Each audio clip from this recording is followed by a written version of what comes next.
Здравейте! Днес съм тук, за да сготвя една много бърза рецепта в микровълнова фурна, която аз лично обожавам. Много вкусно и много бързо се случва.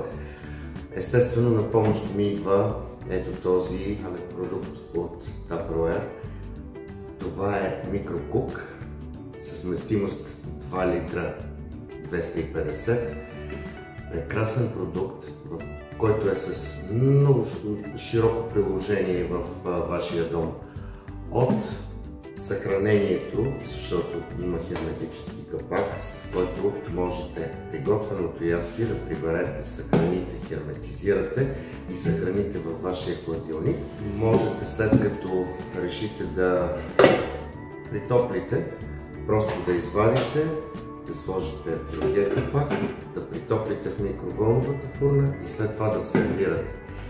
Микрокук е програма с продукти, серия съдове от Tupperware, които са предназначени за готвене в микровълновата фурна. Тоест, това е програма с по-висока температурна устойчивост. Подходящи са за готвене при температури до 200 градуса. В него може да сготвите от най-вкусните ежедневни ястия, които приготвяте, при това в микровълнова фурна. Знаете колко бързо става готвенето. От пиле с картофи до супа. Всякакви видове супи, всякакви видове ястия с месо или без. Аз най-често готвя пиле с картофи, свинско с зеле, свинско с картофи, свинско на гювеч или пилешка супа или супа топчета. Достатъчен обем, 2 литра 250. А ако знаете какъв бърз кекс става тук, да започнем с готвенето. Първо ще презентирам моята рецепта и това е една френска рецепта за пилешко фрикасе в микровълнова, но с зеленчуци. Моркови, гъби, тиквичка. За съжаление не можах да намеря тиквичка, но става и само с моркови и гъби. Между впрочем, уникално вкусно става, като се добавят и задушени броколи на пара. Става божествено вкусно, както допълнение към пилешкото фрикасе. Времето за готвене на това фрикасе е не повече от 15 минути. Спокойно можете да сготвите 4 порции за 4 човека в този обем. Така че аз започвам да действам, защото няма време. Първо нарязвам пилешкото месце на хапки и ще го поставя в микровълновата фурна, естествено, да се свари предварително, така, за 10 минути. След като е полуготово, полусварено пилешкото месце, ще добавя накълцаните моркови и ще ги варя още 4-5 минутки. Към тях след това ще добавя гъбки, нарязаните гъбки, тиквичката също, когато дойде момента за добавяне на гъбите.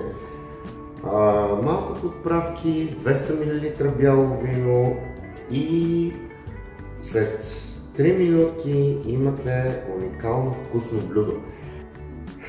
Микрокук е една от любимите ми програми за съдове за готвене от Tupperware, предназначен за хората, които не ги е страх от микровълнова, използват я и така предпочитат с цел бързина, а и много всъщност хора знаят, че готвенето в микровълнова фурна запазва доста от вкусовите качества на храната, така че това е един добър начин да готвим хем вкусно, по-вкусно, хем бързо и икономично, хем бих казал дори и здравословно. Важно е само, че да спазваме точния начин за употреба на микровълновата фурна. Другото нещо, правилните съдове. Съдовете, които правят готвенето в тях безопасно, т.е. не отделят никакви вредности в храната, нищо не мигрира в храната. Това е.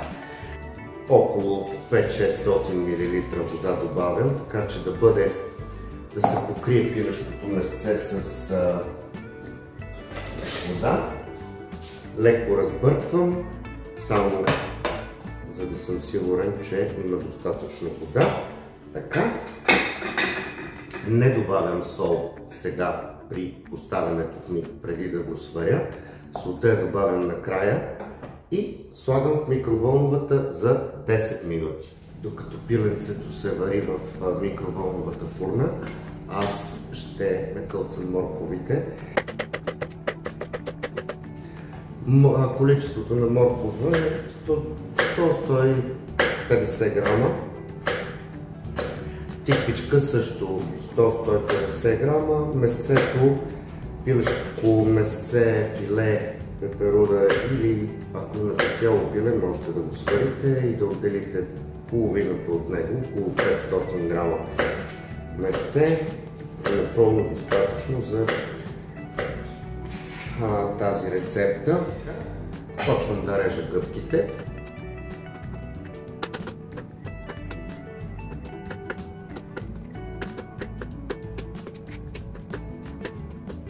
Ето и гъбките са готови за добавяне към пиленцето, след като чакам да мине времето. Престоя му на максимална мощност 10 минути. Времето изтече за престой в микроволновата фурна. Искам да проверя на какво положение е пиленцето. Идеално готово, полусварено. Така още 4-5 минути ще са му напълно достатъчни, за да се досготви. Така, добавям морковките и го оставям за още 3 минути да се вари. Минаха 3 минути време. Да проверим какво е положението. Добре. Идеално, морковките са уметнали. Добре. Добавям гъбките. Както ви казах, заедно с гъбите добавям и накълцаната тиквичка. И връщам обратно в микроволновата фурна за още 3-4 минути. През това време ще отворя и бутилката с винце, за да добавя винцето и останалите неща, които трябва да добавя към рецептата. Моето винце е готово отворено. Чакам да изтекат 3 минути време, за да добавя солта, масълцето, черния пипер, винцето и още и брашънцето, размито в студена вода, за да се получи всъщност финалния завършика на фрикасето, сгъстяването и да стане прекрасно на вкус. Сега е момента да добавя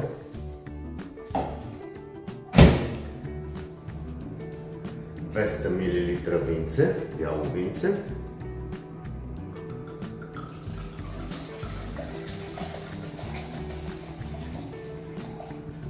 Така.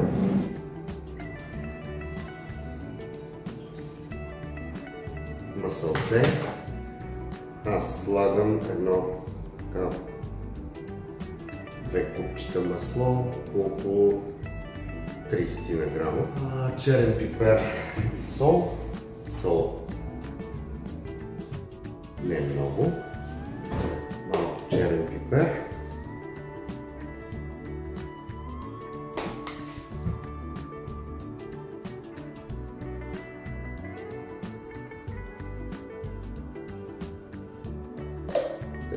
Лъжички и половина ще сложа. След като се разтвори хубаво брашното, ще го добавя към сместа и ще върна обратно в микроволновата фурна за няколко минути. може би още 3 минути. Така. При непрекъснато бъркане, естествено. Тук сме останали малко неразтворени бутици, които ще разтворя.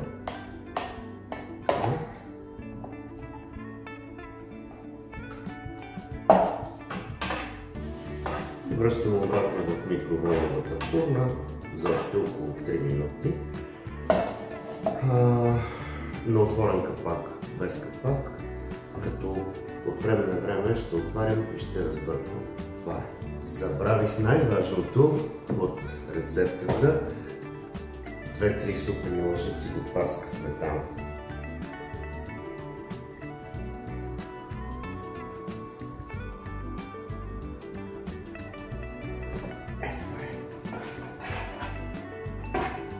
Така вече мога да кажа, че ще бъде точно този вкус, който аз обожавам. Връщам го обратно в микровълновата.